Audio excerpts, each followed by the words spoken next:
समय पर अपना सक्सेसर चुन लो, समय पर अपना उत्तराधिकारी चुन लो।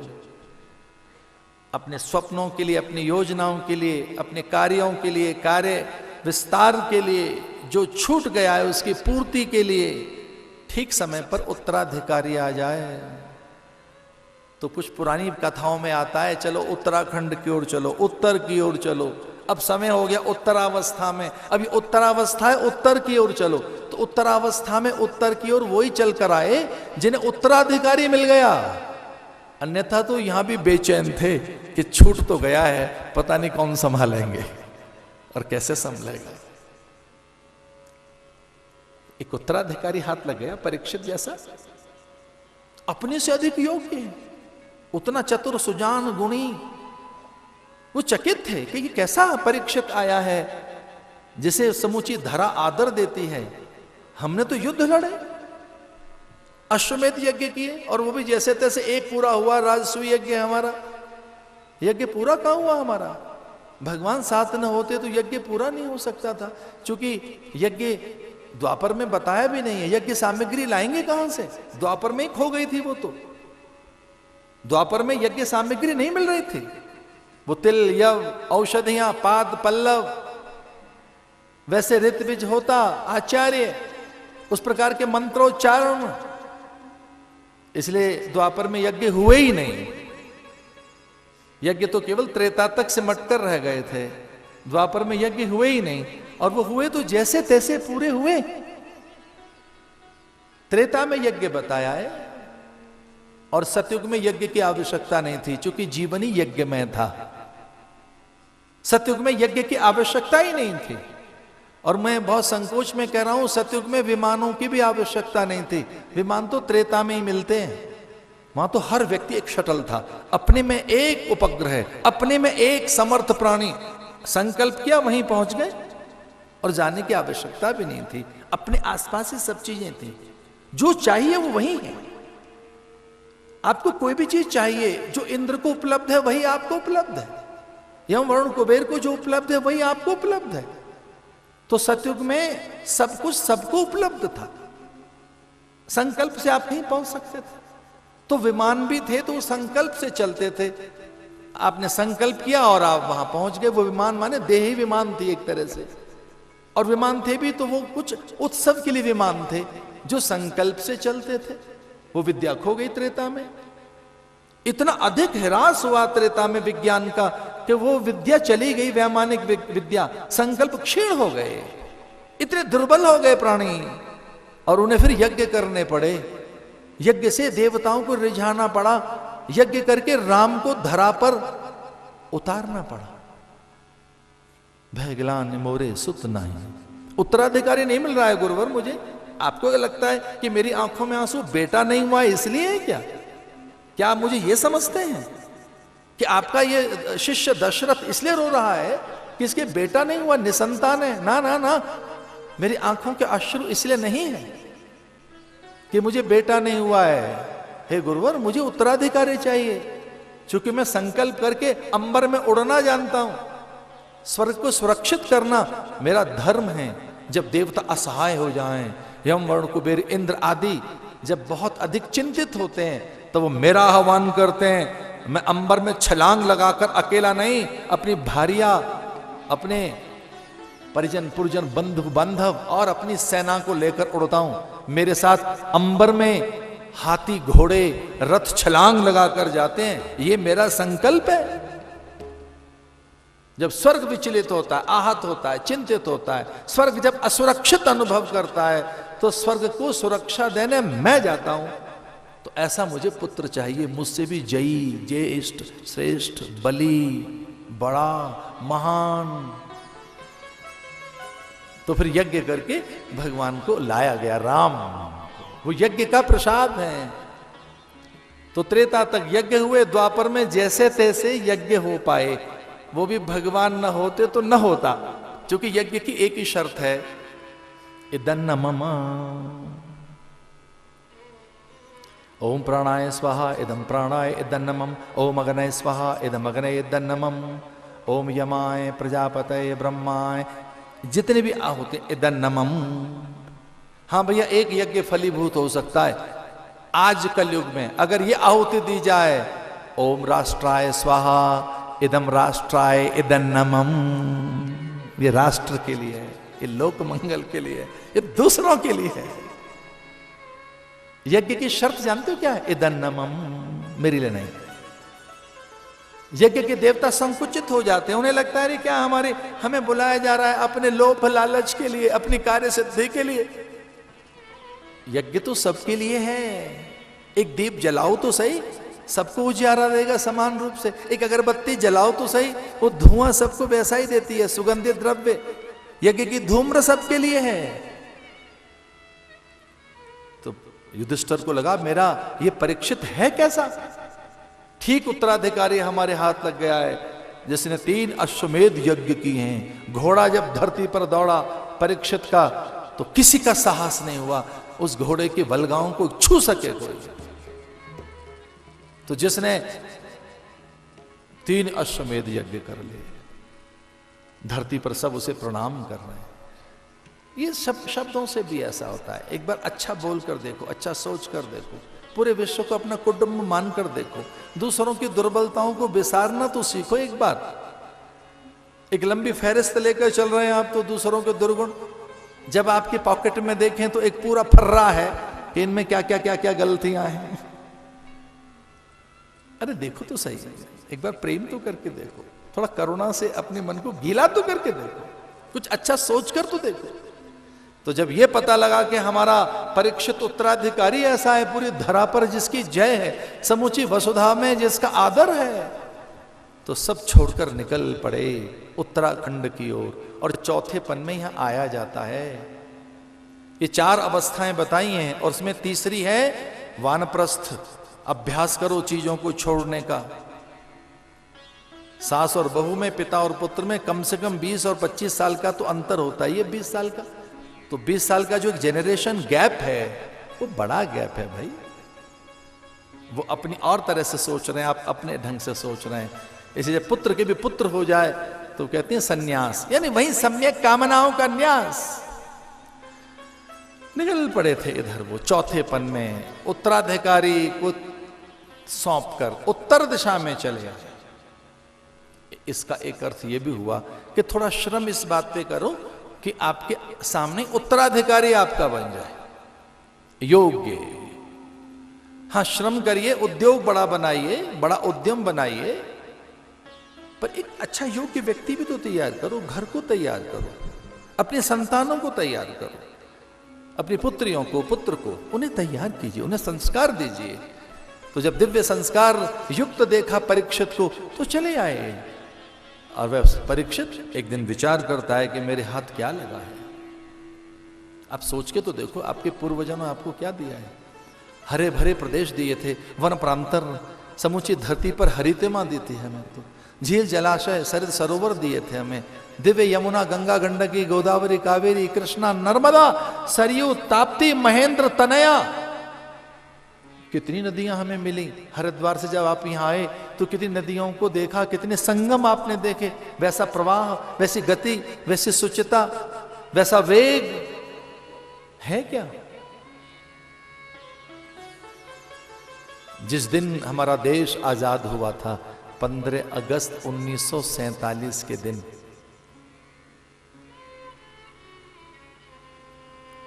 तब एक व्यक्ति के पीछे 316 पेड़ थे। एक व्यक्ति के हिस्से में 316 पेड़ थे उस दिन। और आज के आंकड़े ये बता रहे हैं 61 व्यक्ति पर एक पेड़ है। हमने इतने अधिक पेड़ काट दिए, वो तो पता नहीं क्या छोड़कर गए थे। अब लकड़ी है ही नहीं भारत में, बाहर से आ रही है।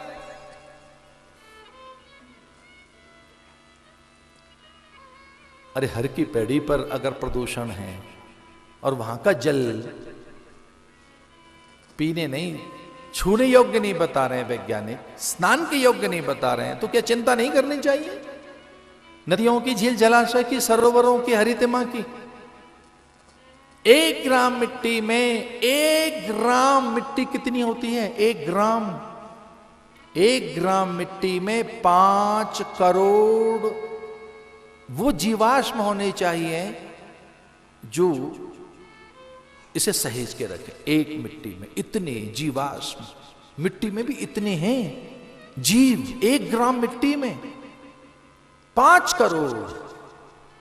हमने बंध्या कर दी धरा, उर्वरक डालकर, उत्प्रेरक डालकर, वो पता नहीं क्या क्या झोंक दिया, जहर धरती में। ऊपर की परत उठाकर देखें किसानों के यहां तो 4 लाख रह गए बस, जो 5 करोड़ होने चाहिए थे। अगर ये एकदम बंद कर दिया जाए तो अगले 10 साल में फिर से वो हो सकते हैं। तो न तो हमारे पास में अन्न रहा, न जल रहा, न औषधियां रही, न शाक फल तरकारी रही, वायु में भयानक प्रदूषण है। ये छोड़ दिया, हमको छोड़कर क्या गए हमारे महापुरुष? झीलें छोड़कर गए थे, सूख गई। नदियां छोड़कर गई थी, सिसक रही हैं। 2004 में भी हम नर्मदा के जल से नहाए थे उज्जैनी में, और अभी जो ये स्नान करके आए हम लोग उज्जैनी के कुंभ का, सिंहस्थ का, उस क्षिप्रा में नर्मदा ही थी। दिल्ली से पहले यमुना का जल आचमन के योग्य है, लेकिन दिल्ली के बाद यमुना का जल स्पर्श के योग्य भी नहीं है। तो कभी विचार होता है। परीक्षित ने विचार किया, हमारे पूर्वज तो निकल गए हिमालय में, हमारे गए पूर्वज। मेरे पिता की तो मृत्यु चक्रव्यूह की रचना में ही हो गई थी। तो अपनी दादियों से पूछता है बैठकर, अपनी मां की मां की मां की मां की मां से पूछता है। अपनी मां से पूछा उत्तरा से कि मां, मेरा मन करता है पूर्वज क्या छोड़ गए मैं देखूं एक बार। फिर उसकी भी बड़ी मां से, अपनी दादी से, सुभद्रा से पूछता है कि दादी मैं जरा देखूं तो सही क्या छोड़ कर गए बक्से में, वो संदूक में। और बड़ा आनंद आता है जब पुरानी चीजें क्या हाथ लगी हैं। और जब मैं आचार्य बना था, आचार्य पदाभिषिक्त हुआ, तो उसके बाद मुझे काशी जाने का अवसर हाथ लगा। मैंने अपने ब्रह्मचारियों से कहा कि बहुत थका शरीर है मेरा, कुछ देर के लिए मैं विश्राम करूंगा, मेरे पट खोलना नहीं। प्राइवेट प्लेन से गया था, थोड़ी एयर सिकनेस हो गई थी मुझे, तो मुझे लगा थोड़ा सा आराम कर लें। लेकिन जैसे ही मैं मठ में घुसा और मुझे थोड़ी एयर सिकनेस थी, प्राइवेट प्लेन से गया था, तो मुझे लगा काफी पुरानी बात है, 18-20 साल हो गए, तो मुझे लगा कि थोड़ा आराम करेंगे। लेकिन जैसे मैं मठ में घुसा तो मुझे याद आया कि मेरे आचार्य, पूर्व आचार्य क्या छोड़ कर गए, देखो तो सही। और जब मैंने पोटलियां खोलकर देखी तो पुराने ग्रंथ मिले जिनकी मैंने कल्पना भी नहीं की थी। और फिर मेरे ब्रह्मचारियों ने 2 घंटे के बाद मुझे बताया कि स्वामी जी अब 2 घंटे हो गए, आप पता नहीं क्या पढ़ रहे हैं, आपने तो आराम का कहा था, अब तो गंगा स्नान का भी समय हो गया, सांझ का, चलें क्या? आप तो आराम करने की बात कह रहे थे। मैंने कहा आराम? इन्होंने आग लगा दी है मेरे भीतर, इन ग्रंथों ने। वो सहेज कर ऐसे रखा उन्होंने, इतने प्राचीन ग्रंथ, पांडुलिपियां मेरे हाथ लगी, वो संभाल कर रख रहे थे पुराने आचार्य, कि जब नए आचार्य आएंगे, नए जमाने के आचार्य, तो उनको ग्रंथ सौंप दें हम। पुराने ग्रंथ रख दिए उन्होंने मेरे लिए संभाल कर। मुझे संतोष था इस बात का। आप भी तो ऐसा ही करते हैं कि बच्चों को कुछ छोड़ दें, आप भी तो यही कर रहे हैं, आपके माता पिता भी तो यही कर रहे थे। तो दादी से पूछा, सुभद्रा से, और फिर उसकी भी सास से, अंबिका अंबालिका, और फिर उनकी भी सास सत्यवती। बुढ़ियाएं इतनी बैठी हैं घर में, और उनसे पूछता है वो राजा कि क्या छोड़ कर गए देखें। तो कितनी चीजें मिली, कितनी चीजें, क्या छोड़कर जाओगे आप, ये देख लेना। और आपको क्या छोड़कर गए थे वो, ये देख लेना। आपको झील जलाशय छोड़कर गए थे, नदियां छोड़कर गए थे, हरे भरे खेत खलिहान छोड़कर गए थे, और हम फिर उत्खनन किए जा रहे हैं, भारी माइनिंग्स। ये तो उनको भी करनी आती थी पर की नहीं। पर प्लास्टिक से पूरी धरती को बंध्या बना रहे हैं। 60 किलो प्लास्टिक निकली सालासर के गऊ के पेट में से, आज भी वहां है, उसके लिए वहां हॉस्पिटल बना। फिर किसी के पेट में से 10 किलो 20 किलो, हजारों गाय ऐसी हैं, लाखों गाय इस धरती पर ऐसी हैं जिनके उदर में से प्लास्टिक निकल रही है। हम ये छोड़कर जा रहे हैं। तो राजा को ऐसा लगा कि पूछ लें क्या छोड़कर गए वो हमारे लिए। वो तो गए, हिमालय में निकल गए, स्वर्गारोहण। तो एक बड़ा सुंदर सा मुकुट दिखाई दिया राजा को, बड़ा विशाल मुकुट। उसमें कुछ आकर्षण था, एक अलग तरीके का विमोहन उसमें। इसलिए राजा ने अपना मुकुट उतार दिया और वो मुकुट पहन लिया। और जब राजा ने वो मुकुट पहन लिया तो अनुचरों ने, गुप्तचरों ने, अमात्य ने बताया कि अरे राजन, ये तो जरासंध का मुकुट है, अपहृत वस्तु है, दुष्ट का मुकुट है। निशाचरी था, जरा नाम की निशाचरी से, राक्षसी से पैदा हुआ था जरासंध, और उसे कोई मार नहीं सकता था। भगवान न होते तो भीम गदा प्रहार करता रहता, उसकी मृत्यु तो नहीं हो सकती थी। उसी जरासंध की बेटी आती थी जो कंस को ब्याही थी, तो उसका मुकुट, जब जरासंध की मृत्यु हुई तो उसका मुकुट छीन लिया गया था। सामरिक नियम यह कहते हैं कि अगर शत्रु पराजित हो गया है, शत्रु शरणागत हो गया है, तो उसकी वस्तु भी वापस की जाती है, शव लौटाया जाता है और शव के साथ उसकी वस्तु भी लौटाई जाती है। पर जरासंध के मुकुट को छीन लिया था भीम ने, यह कहकर कि बहुत कठिनाई से मैं इसका वध कर पाया हूं, तो मैं इसका मुकुट तो नहीं दूंगा। यद्यपि बार बार वहां से मांग आई थी कि शव के साथ उनके अस्त्र भी भेजो, आयुध भी भेजो, उनके आभूषण भी भेजो, लेकिन वो सब छीन लिए गए थे। अपहृत वस्तु थी, वो चौर वस्तु थी, छीनी हुई वस्तु थी, और वो छीनी हुई वस्तु जो थी वो राजा ने अपने माथे पर रख ली। तो ये भी कभी एक दिन घर में शॉर्ट लिस्ट बनाइए, किसी की चीज तो नहीं हमने छुपा के रखी, किसी का आभूषण, किसी की वस्तु, किसी का भूखंड कब्जा तो नहीं कर रखा है, किसी और के पे एनक्रोचमेंट तो नहीं है। कभी आनंद नहीं मिलेगा, कभी सफलता नहीं मिलेगी, चैन से कभी नहीं जी पाओगे। किसी की चीज छीन कर रखना मत। वेद का यही मंत्र है, संगच्छध्वम संवदध्वम सम, वो मना से जानता देवा भागम यथा पूर्वे संजाना ना उपासते। किसी की चीज मत छीनना, उनका हिस्सा मत छीनना। तो जिन हिस्से में समय आया है तो समय भी दो। छोटे बच्चों के हिस्से में आपका समय आया है तो उनके साथ समय बिताओ, बूढ़ों के साथ, माता पिता के साथ, रोगी के साथ, रोगी के साथ थोड़ी संवेदनाएं, थोड़ा समय और संवेदनाएं बांटो अपनों के साथ। इस प्रगति ने और पदार्थों के संग्रह ने, हम बहुत उन्नति कर लें, इस भूत ने हमको अपनों से अलग कर दिया। हम तो बड़े बन जाएं, एक बार अट्टालिकाएं हाथ लग जाएं, तो हमारे आसपास भूमि विस्तार हो, अट्टालिकाएं हो, वाहन हो, आभूषण हो, बड़ी चर्चाएं हो, ऊंचा पद हो, बड़े पद पर बैठ जाएं। उस सपने ने अपनों को बहुत दूर कर दिया है। अपनों के लिए समय नहीं है, समय संवेदनाएं नहीं है। तो ये भी तो चीज छीन के रखी है आपने, लौटाइए। तो एक अपहृत वस्तु और एक वो मुकुट ऐसा था, दस्यु का मुकुट, जिसमें निरंतर उसने हत्याएं की थी। जब वो मुकुट पहनकर जाता था तो गर्व से, अभिमान से उसकी छाती चौड़ी हो जाती और मस्तक में अहंकार, क्योंकि वो भी चोरी का ही था। तो जो चोरी की चीज है, छीनी हुई चीज है, और जो आप में विकार पैदा कर सकती है, ऐसा माथे पर मुकुट पहनकर जब राजा निकला तो उसका मन आखेटक हो गया, मृगया का मन बन गया। और मृगया का अर्थ है किसी मृगी के प्राण छीने जाए, आखेट का अर्थ है अकारण किसी के प्राण छीने जाए। तो परीक्षित इस तरह से निकले और बिल्कुल अकेले। अब उस दिन उनके साथ कोई परिकर, पार्षद, सेवक, सचिव, मित्र, सहायक नहीं थे। एक बहुत बड़े संत हुए हैं पूज्य तपोवन जी महाराज, और उन्होंने ही इस एक तरह से पूज्य स्वामी चिन्मयानंद जी महाराज को उपनिषदों का अध्ययन कराया उत्तरकाशी में। और मैं महा भाग्यशाली व्यक्ति हूं कि उसी कक्ष में मुझे भी कुछ उपनिषदों का श्रवण करने का अवसर मिला।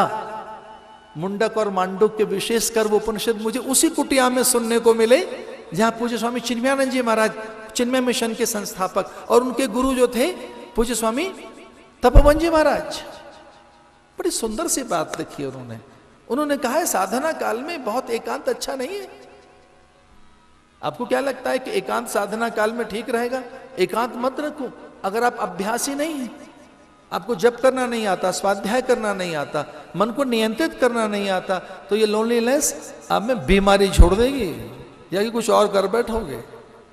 एकांत नहीं, उस समय गुरु चाहिए, मित्र चाहिए, कोई समझाने वाला हो, और हाँ 2 4 5 लोगों के बीच में अच्छा अध्ययन होता है, स्पर्धा आ जाती है, ये पढ़ रहा है मैं भी पढ़ूंगा, ये आगे निकल गया मुझे भी आगे आना है, इसका उच्चारण कितना अच्छा है, तो स्पर्धा आ जाती है कभी कभी, एक अच्छी स्पर्धा, स्वस्थ स्पर्धा। तो मैं ये नवयुवक सन्यासियों को मैं प्रार्थना करना चाहूंगा कि लोनलीनेस बहुत अच्छी नहीं है ना। अच्छा वो तो मुझ में भी मैंने देखी थी, उत्तरकाशी जब हम भागे तो बहुत बचपन में ही मैंने घर छोड़ दिया, तो जब बहुत ही बाल्यकाल में जब हम लोग निकले हिमालय पढ़ने के लिए, तो जब इकट्ठे थे साधुओं के साथ थे, गुरु के पास थे, तब कुछ और परिणाम है।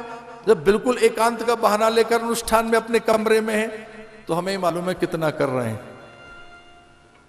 बाकी के समय निद्रा देवी मेरी सहायता में रहती थी, बड़ी सहायक बन जाती थी, और लोग समझते कि हम तो ध्यान में से निकले। तो 7 8 दिन के बाद ऐसा लगा कि नो, ये बहुत अच्छी नहीं है, इतना एकांत भी अच्छा नहीं है। तो बिल्कुल एकांत में निकल गए। अब मुझे सचिव नहीं चाहिए, सेवक नहीं, अमात्य नहीं, अरे साथ रखो, अकेले मत रहना। अपने संग्रह में विद्वान रखो, विचारक रखो, मनीषी रखो, 24 घंटे गुरु के साथ रहो। और ये मेरे मन ने सीखा है, मैं एक भी पल अपने गुरु से अलग नहीं रहता, एक भी पल। गुरु का अर्थ है सिद्धांत से।